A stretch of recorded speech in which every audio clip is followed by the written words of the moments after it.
Каракулча районундагы милиция кызматкерлерине ок чыгаруу фактысы коомчулуктун үрөйүн учурду. Капысынан болгон кол салууда 2 милиция кызматкери жарадар болгон. Учурда изин суутуп кеткен кылмышка шектүүлөр изделүүдө. Маңдайдагы терезеден атып, бул жерден ушул ок айнекти тешип кирип кеткен. Өлкө экономикалык жактан өкчөп жатабы? Бир жагынан коронавирус, экинчи жагынан саясий окуялар. 2020-жылдын ички дүң өндүрүмү мурунку жылга салыштырмалуу 9%га чейин төмөндөп кеткен. Президенттик кызматка киришүү босогусунда турган Садыр Жапаровдун Facebook баракчасындагы билдирүүсү коомчулукта ар тараптуу пикирлерди жаратты. Алардын көпчүлүгү Жапаровдун пикирин колдоп чыгышса, кээ бирөөсү популист катарда сыпатташкан. 3-4 жылдан кийин да ушундай ойлор, ушундай принциптер менен болосуз деген ойдомун. Бийликке азгырылбай. Кыргызстанда баланы багуу алуучуларга төлөнүүчү акынын көлөмү жогорулатылды. Асырап алуучу үй бүлө атайын окуудан өтүп, ийгиликтүү аяктаганда гана баланы убактылуу тарбиялай алат.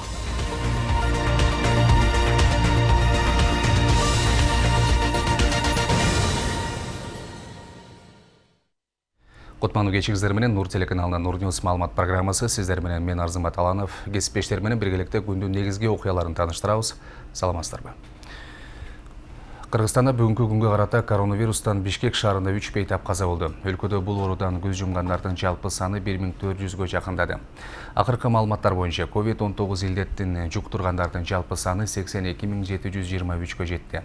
Бир суткада 136 адамдан вирус табылды. Ошол эле акыркы суткада 205 адам ооруканадан чыгарылды. Илдеттен айыккандардын жалпы саны 78 000. Медициналык кызматкерлер арасында коронавирустун жалпы учурлары 4150гө жетти. Андан айыккандар 4040. Ал эми бир суткада стационардан 1, үй карантининен 5 медициналык кызматкер чыгарылган. Аскердик кызмат өтөп жүрүп колунан ажыраган жоокер Руслан Сапарбаевдин адвокаты Бишкек шаардык сотунун чечимине нааразылык келтирип, жогорку сотко кайрылды. Жалал Абад облусунун Майлы Суу шаарындагы номер 3295 аскер бөлүгүндө кызмат өтөп жүрүп токко урунуп, 2 колунан ажыраган жоокер Руслан Сапарбаев башкы штабты сотко берип 5 миллион сом төлөп берүүнү талап кылган. Анын негизинде Бишкек шаардык соту бул ишти карап, башкы штабты Руслан Сапарбаевдин үй бүлөсүнө 950 000 сом кенемте төлөп берүүгө милдеттендирген токтом кабыл алган. Сапарбаев соттун чечимине макул болбой жогорку сотко кайрылган. Анда аскердик бөлүктүн шалаакылык беренеси менен айыпталган 2 офицери 3 жылга шарттуу кесилген. Сот чечиминин негизинде башкы штаб Руслан Сапарбаевга бир жолку камсыздандыруу каражатын төлөп берүүгө милдеттендирилген. Башкы штаб ошондой эле жоокердин колуна протез сатып берүүгө убада берген. Башкы штаб сотто жоокерге протезге акча төлөнүп берилгенин билдирүүдө. Руслан Сапарбаев 2018 жылдын 8 августунда армиядагы нөөмөт учурунда токко урунган. Дарыгерлер ага 2 жолу операция жасап, 2 колун тең чыканагына чейин ампутация кылышкан. Каракулча районундагы милиция кызматкерлерине ок чыгаруу фактысы коомчулуктун үрөйүн учурду. Капысынан болгон кол салууда 2 милиция кызматкери кылмышкердин колунан жарадар болгон. Учурда изин суутуп кеткен кылмышка шектүүлөр изделүүдө. Окуя кандай жүз берген, биздин чыгармачылык топ жерине барып билип келди. 12 январдан 13 январга караган түнү ошол Каракулча райондук ички иштер бөлүмүнүн кызматкерлерине белгисиз жарандар тарабынан кол салуу болгон. Ошо облустук ички иштер башкармалыгынын маалымат кызматынын берген маалыматына караганда, алгач ошол бир милиция кызматкерине кол салып, ал эми андан кийин дагы бир милиция кызматкерине курал менен ок чыгарган. Окуя болгон жерден кылмышка шектүү дароо изин жашырып кеткен. Ошол эле учурда жаракат алган милиция кызматкерлери райондук ооруканага жеткирилген. Бир тартип сакчысына дароо ооруканада операция жасалып, денесинен октун майда кургошундары алынган. Аларды алып келгенде көргөндө экөөнө тең мылтык менен атылгандыгы аныкталган. Бир кызматкердин акыбалы оор болгондугуна байланыштуу ал кызматкерди оорукананын тез жардам машинасы аркылуу областтык клиникага жөнөттүк. Анткени анын атылган ок өпкөнү аралап кеткендигине байланыштуу. Ички иштер бөлүмүнүн 2 кызматкери бүгүнкү күндө травматология бөлүмүнө биз өзүбүз алып калдык. Анын акыбалы жеңил болгондугуна байланыштуу. Анын далысына тийген чачмаларды терип алдык.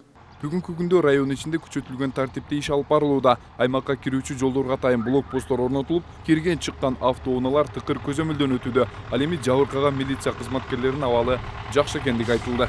Ушул куралчан жаран биринчи жолу ушул автоунааны аткан. Ушул өзүңүздөр көргөндөй автоунаанын ичинде айнектин талкаланган сыныктары бар. Ал эми экинчи жолу мына ушул жерде артынан кошоп келген атайын группанын мамлекеттик автоунааны аткан.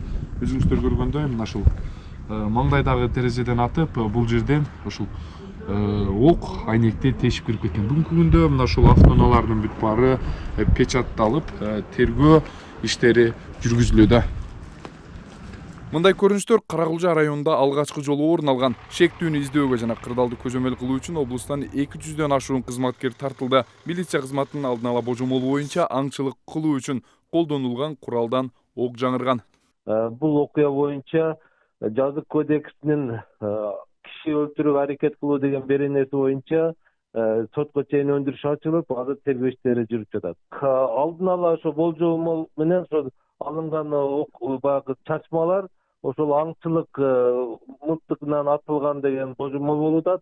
Азырынча кандай үлгүдө экени белгисиз. Райондун ичинде аңчылык кылууга уруксат алган мергенчилер жана шектүү жарандардын баары бүгүнкү күндө тергелүүдө. Бул өткөн окуяга байланыштуу маалымат болсо 03222 коду менен 66522 жана ошондой эле 102 номерлерине кабарлап коюңуздарды өтүнөт.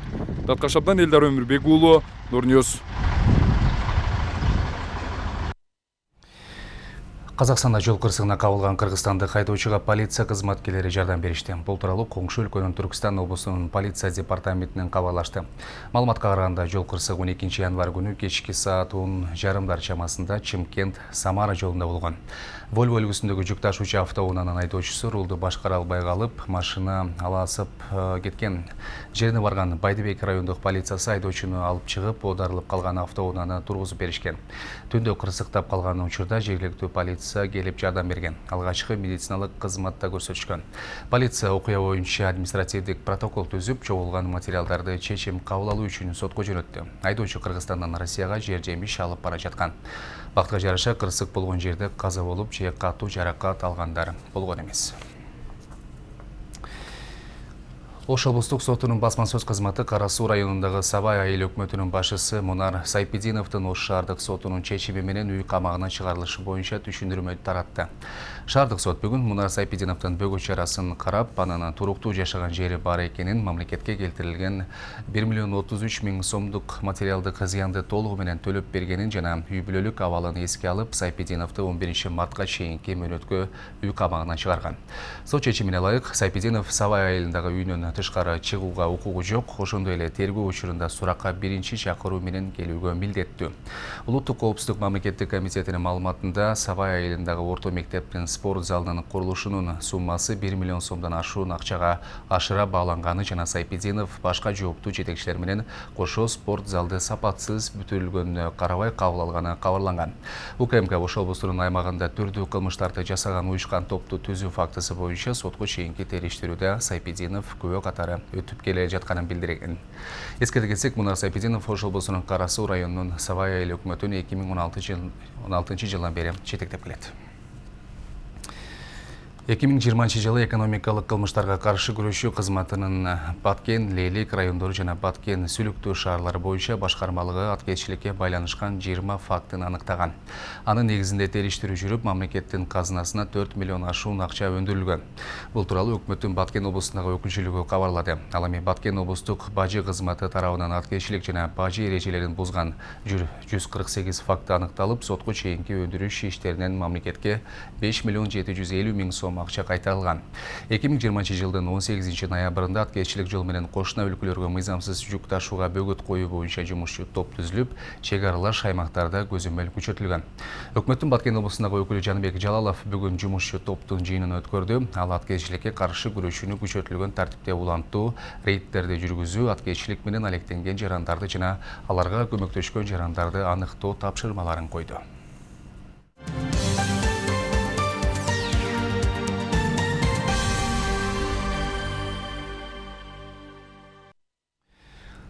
Өлкө өкчөп турат. Бир жагынан коронавирус кыйнап жатса, экинчи жагынан саясий окуялар. Мындай чакта өлкө экономикасы да артка тартылды.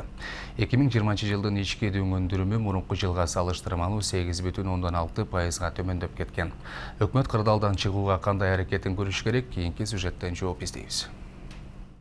Улуттук статистика комитети экономиканын алсыраганын айтып чыкты. 2020 жылдын ички дүң өнүмү мурунку жылга салыштырмалуу 8,6%га төмөндөгөн. Бул көрсөткүчтүн таасири быйылкы 2021 жылдагы кырдаал менен тыгыз байланыштуу. Өлкөдө экономикалык каатчылык болуп, ишкерликти аркага тартат. 2020 жылдын январь-декабрь айларында Кыргызстандын ички дүң өнүмү 598 миллиард сомду түзүп, 2019 жылга салыштырмалуу 8,6%га артка кетти. Кумтор кен казуу ишканаларын эске албаганда, ички дүң өндүрүмүнүн 12 айдагы көрсөткүчү 9% артка кетти, 530 миллиард сом болду. Жалпы көрсөткүчтүн ичинен курулуш 15,6%, дүң жана чекене соода 16,1%, жана өнөр жай 6,6%га артка кетти. Ал арада буга кошулташыл Дүйнөлүк саламаттык сактоо уюму быйылкы жыл өткөн жылга салыштырмалуу оор болорун айтып билдирүү жасады. Анткени тажы вирустун жайылуу динамикасы күч алууда. Бул коркунучтун белгиси өлкө экономикасына да кедергисин тийгизбей койбойт. Дүйнөнү каптаган коронавирустун кесепетинен бир канчалаган ишкерлер жабыркады. Адамдардын көпчүлүгү жумушсуз калышты. Чек аралар жабылып, коңшу мамлекеттер менен болгон соода саттыкка чектөөлөр кирди. Өлкөгө чет элдик туристтердин келүүсү басаңдады. Мунун баары чогулуп, мамлекеттин киреше булактарын бөгөп койду. Негизги соода саттык жүрө берет, баягы күнүмдүк тиричиликке, бирок жалпы туризмден, инвестициялардын келишинен ушундай түшө турган акчалар түшпөй калышы мүмкүн. Ошондуктан көп секторлор же башка жумушка өзүнүн акчасын салып, өзүнүн негизги баягы иш аракетин токтотот, же болбосо баягы жабып калышы мүмкүн. Эми өкмөт мындай кырдаалдан чыгуу жолун издеши керек. Ишкерлерге ар тараптуу жеңилдиктерди берип, мамлекеттик салыктардан бошотушу керек. Антпесе бизнес чөйрөсүндө жүргөн адамдар чайналып калышат. Эми өкмөткө эмне кылыш керек? Өкмөткө салык азайтыш керек.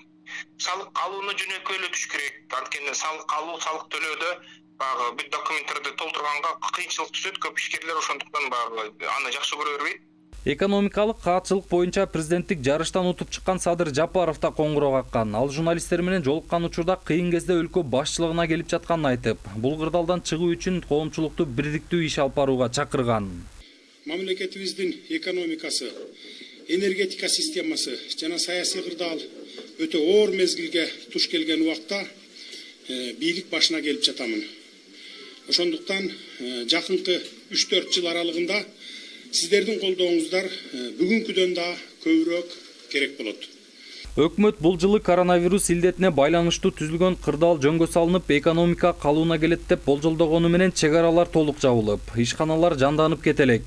Буга кошулташыл өлкөдө саясий абалда олку-солку болуп турат. Алдыда конституциялык реформа, парламенттик жана жергиликтүү кеңештердин депутаттарын шайлоо бар. Мунун баары каражатты гана талап кылган иш-чаралар. Жодар Бузумов, Нурбек Жеңишбек уулу, Нурньюз, Бишкек. Парламенттеги башкаруу коалициясы азырынча өкмөт башчылыкка талапкер сунуш кыла элек. Бул тууралуу жогорку кеңештеги көпчүлүк коалициянын лидери Иса Өмүркулов билдирди. Анын айтымында коалиция өкмөт башчылыкка талапкерди президенттин инаугурациясынан кийин сунуш кылат. Азыркы баш мыйзамга ылайык президент башка мамлекеттик кызматты ээлөөгө укугу жок. Ата Мекен партиясынын лидери Өмүрбек Тегебаев конституция боюнча Садыр Жапаров премьер-министрлик кызматын инаугурацияга чейин тапшырып берүүгө тийиш экенин билдирүүдө. Учурда Кыргызстанда премьер-министрдин милдетин биринчи вице-премьер-министр Артем Новиков аткарууда. Ал президенттик шайлоого катышуу үчүн кызматын убактылуу өткөрүп берген Садыр Жапаровдун ордуна иштеп жатат. Ал эми президенттик шайлоодо атаңдаштарынын арбын добуш алган Садыр Жапаровдун президенттик шайлоодо жеңгени расмий жарыяланса, ал өкмөт башчылык кызматка кайтпай турганы кабарланган. Өкмөттүн маалыматтык камсыздоо бөлүмүнүн башчысы Бактыбек Расалиевдин Азаттыкка билдиргени боюнча Жапаров инаугурацияны күтөт. Президент катары ант берген соң өкмөт башчылыкты расмий тапшырат. Садыр Жапаров 2020 жылдын октябрындагы парламенттик шайлоодон кийинки наразылык коштогон бийлик алмашуудан соң өкмөт башчы жана президенттин милдетин аткаруучу болуп иштеген. Андан соң президенттик шайлоого талапкерлигин коюп, кызматтарды тапшырган. Өлкө президенттигине киришип жаткан Садыр Жапаровдун Facebook баракчасына жазып чыккан билдирүүсү коомчулуктар тараптуу пикирлерди жаратууда. Алардын көпчүлүгү Жапаровдун пикирин колдоп чыгышса, кээ бирөөсү популист катарында сыпатташкан. Ал эми анын бул аракетине баа берүү азырынча эрте дегендер бар. Анын талаш жараткан билдирүүсүнө биздин чыгармачылык топ сары эсеп салып көргөн.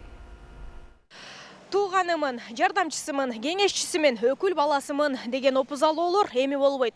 Мындай пикирин президенттик такка жаңыдан келаткан Садыр Жапаров социалдык тармактагы баракчасына жазып чыкты. Анын бул билдирүүсүн ишин баштабай жатып элдин сүймөнчүлүгүнө ээ болуу максатында айтылып жатат деген пикирлер коомчулукта айтылууда. Бул суроого алдыда жооп издеп көрөбүз.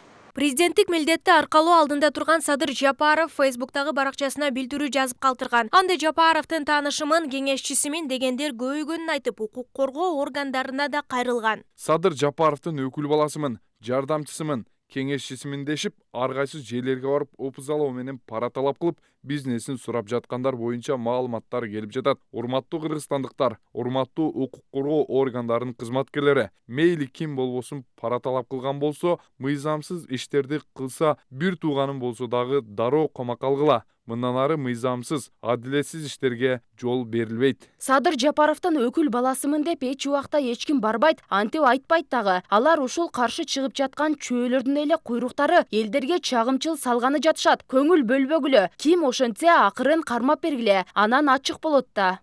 Чөйрөңдү тазала, же болбосо өткөн сокедей болуп бат эле элге жаман көрүнөсүн. Туура айтасыз. Кошуламын сизге. Кошаматчылардын сөзүн укпаңыз. 30 жылдык чиновниктерди өзүңүз айткандай кустуруш керек. Кытайдан кутулуп, кризистен жөн эле чыгып кетебиз буйруса. Ийгилик каалайм. 3-4 жылдан кийин да ушундай ойлор, ушундай принциптер менен болосуз деген ойдомун. Бийликке аз кырылбай. Жапаровдун бул билдирүүсүнө жапырт комментарийлер жазылып, ар тараптуу ойлорду топтоду. Билдирүүнүн максаты ага эмне негиз болду? Же ишке киришер алдында элдин сүймөнчүлүгүнө ээ болуу максатында айтылган ой санабы деген суроолор социалдык колдонуучулар тарабынан айтылууда. Бирок ошол эле учурда бул убакка чейинки өлкө башчылардын элге жаманатты кылган, алардын айланасында жандап жүргөндөр экени көпчүлүккө маалым. Мындан улам Жапаровдун бул аракети элдин ишенимине кирүү болушу мүмкүн дейт Абдыжапар Аккулов. Катарлаш жүргөн адамдар болбосун, ким эгерде ушундай мыйзамсыздык жол менен ушундай бир басым көрсөтө турган болсо, мыйзам бузууга бара турган болсо, мен эч нерсесине карабай ошол жанагы укук коргоо органдарынын жанагы күч аракети менен ордуна коем дегенде айтты да. Бул экинчи жагынан ошол элге бир өзүн кичине бир дагы жакындатуунун максаты болушу мүмкүн. Ошол эле учурда бул сөз үчүн жооп берип кала турган күндөр алыс эмес. Эгерде бул өзү айтып аткандай мурдагы президенттердин ар бир жасаган иштерин бирөөсүнүн баягы үй бүлөсү баш түйүнө жетти, экинчисин кошоматчылар, шопуру тиги башкасы жетти, дагы үчүнчүсүн моундай бир сабатсыз команда түйүнө жетти деп атат. Мына ошонун баардыгы бизге сабак болуш керек деген сөзү, анын башкы урааны катарында кабыл алышыбыз керек. Ал эми коомчулукта сөз болуп жаткан Жапаровдун билдирүүсүн популист катары баалоо азырынча эрте дегендер бар. Анын учурдагы аракеттери элдин көңүлүн буруу үчүн дегенибиз менен жыйынтыгын жок дегенде 6 ай же болбосо 1 жыл ичинде байкаларын билдиришүүдө. Президент болуп шайланды, 3 күн болду. Бирок президент болуп жумуш аткарып, азыркы күндө баягы серий кардиналдар чыга элек, бирок айткан сөзүн эле бул популисттик дегенден алысмын. Себеби 6 ай 1 жылдын ичинде ушул сөзүн аткара алса, мисалга, же болбосо ушул сөзүнүн этегине чыга алса, анда биз популист дебейбиз. Да, мисалга, жок, эртеге бир жылдыга жетпей эле анын баягы көмүскөдө көшөк аркасындагы өздөрүнүн ишенимдүү өкүлдөрү чыгып, бийликти башкарууга же болбосо кандайдыр бир коррупционерлерди башкалкалоого аппаратынан же жардамчыларынан же советниктеринен чыга турган болсо, анда биз толук айта алабыз. Жапаровдун буга чейинки кылганы популисттик кадам болгон экен депчи. Өлкөнүн тактысына бара жаткан Садыр Жапаров өткөн президенттик шайлоодо элдин ишеничине башка талапкерлерден айырмаланып, алдыга озуп чыкты. Иш баштоо алдында жогоруда Жапаровдун эл алдында сөз берген билдирүү жана кайрылуулары калктын көңүлүн буруп, ар тараптуу пикирлерди жаратууда. Ал эми Жапаровдун айткан сөздөрү жана берген убадаларынын аткарылуусун эл чыдамсыздык менен күтүп турганы маалым. Нурзада Сыдыкова, Адлет Нушамбаев, Нурньюз, Ош шаары. Кыргызстандагы жалпы билим берүүчү мектептер жана жогорку окуу жайларда окутуу кадимки тартипке өтүп жаткандыктан санитардык эпидемиологиялык коопсуздук маселеси көтөрүлдү. Вице-премьер-министр Эльвира Сурабалдиева республикалык штабтын жыйынын өткөрүп, COVID-19 вирусунун жаңы түрүнүн Кыргызстандын аймагына кирүүсүн чектөө боюнча кабыл алынып жаткан чараларды талкуулады. Мектеп окуучулары жана жогорку окуу жайлардын студенттери чоң жоопкерчиликти түшүнүп, бет кап кийүү, колду тез-тезден жууп туруу жана социалдык обучулоону сыяктуу бекитилген санитардык эрежелерди аткарышы керек. Мындан тышкары балдардын иммунитетин чыңдоо, анын ичинде дене тарбия менен машыгуу, спорт жана тамактануу маселесине өзгөчө көңүл буруу керек, деди Сурабалдиева.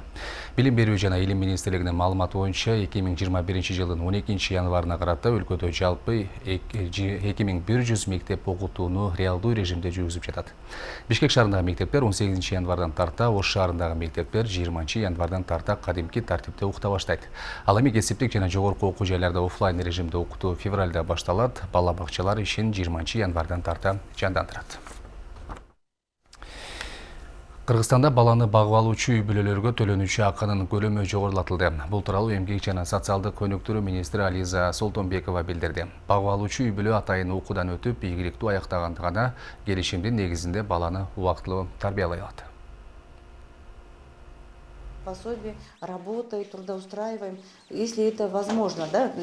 Министр Ализа Солтонбекова билдиргенде, министрлик тарабынан турмуштук оор кырдаалдагы балага үй-бүлө деген жоба иштелип чыгып, өкмөт тарабынан бекитилди. Мурун бир балага деп төлөнсө, эми балдардын санына, жашына жараша төлөнөт. Эмгек акы жана баланы камсыздоого деп бир балага 18757 сом чегерилмекчи.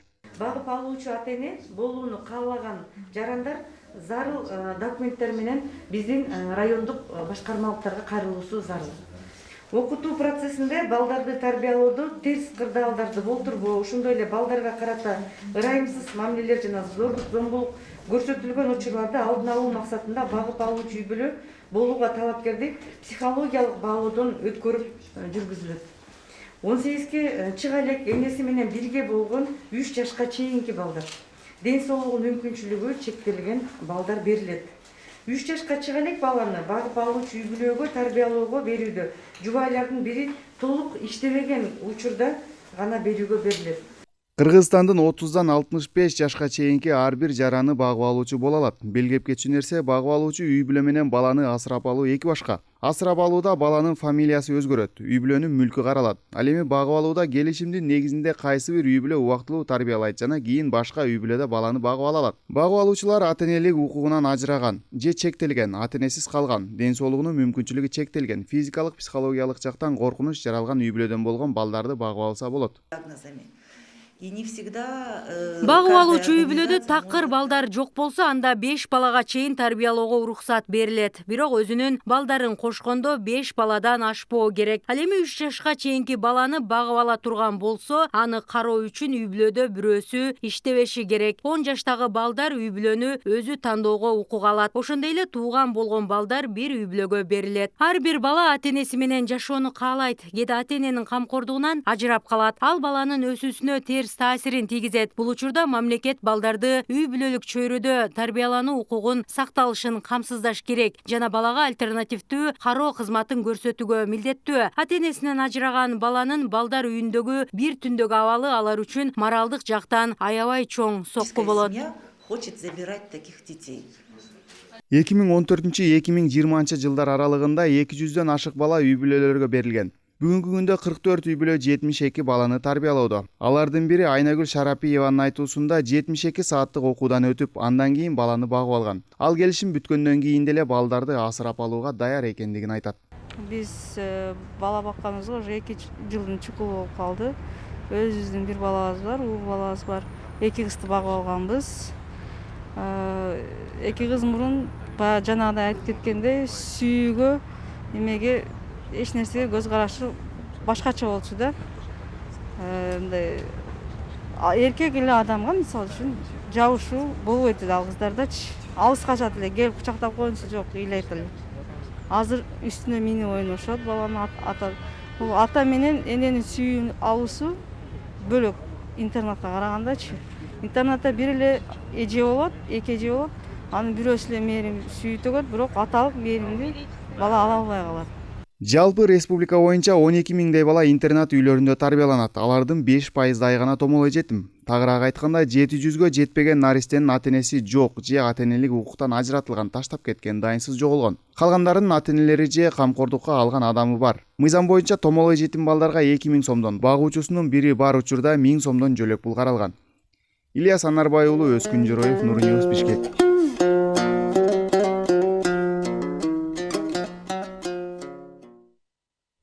Bir адамдан bir дарак, bir айылдан bir токой жана bir мектептен bir токой долбоорлорун ишке ашыруу үчүн талкууга чогулган экологдор туризм багытында иш алып барган кызматкерлер аталган проекттерди ишке ашыруу аракетин көрүү астында турушат.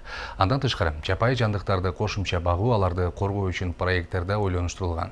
Туризм багытында көп жылдан бери тажрыйбасы бар адистер менен биргеликте ички жана эл аралык жаратылыш туризмди өнүктүрүү жолдору талкууланды. Аталган долбоорлорду ишке ашырууда өлкө жарандардын да көмөгү керек деген пикирин адистер белгилейт. Ошондой эле туризм, эл аралык туризм, ички туризм ушул багытты алалы деп атабыз. Андан кийин жашылдандыруу, токой тилкелерин кеңейтүү, токойлорду эгүү отургузуу маселелери да. 4 багыт коюп атабыз. Бул бир айылга бир токой.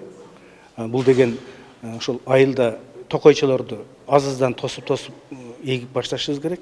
Андан кийин бир мектептен бир токой деген маселе. Бул республиканын ар бир мектеби, орто мектеби өзүнүн ошо айылда жашайт, тоолуу айылдардагы мектептер өздөрүнчө дагы токойлорду уюштуруш керек. Ар бир мектеп. Кыргызстандын мамлекеттик герби 1994 жылы 14 январь күнү жогорку кеңештин токтому менен кабыл алынган. Гербтин авторлору Асейин Абдыраев менен Садырбек Дубанаев. Гербтеги канаттары жайылган шумкар мамлекеттин эркиндигинин белгиси катары сыпатталган. Ортосунда ысык көл, ала тоонун аскалуу, бийик кырка тоолору тартылган. Кийин гербтин чекесине буудай менен пактанын сүрөтү кошулган, үстү жагына Кыргыз Астана Республикасы деп жазылган. Гербтеги негизги түстүн көк экендиги Кыргызстан Бириккен Улуттар уюмунун мүчөсү экендиги менен түшүндүрүлөт. Аталган уюмдун туусу көк түстү. Кыргызстандын мамлекеттик туусу 1992 жылы 3 мартта, ал эми мамлекеттик гимни 1992 жылы 18 декабрда бекитилген.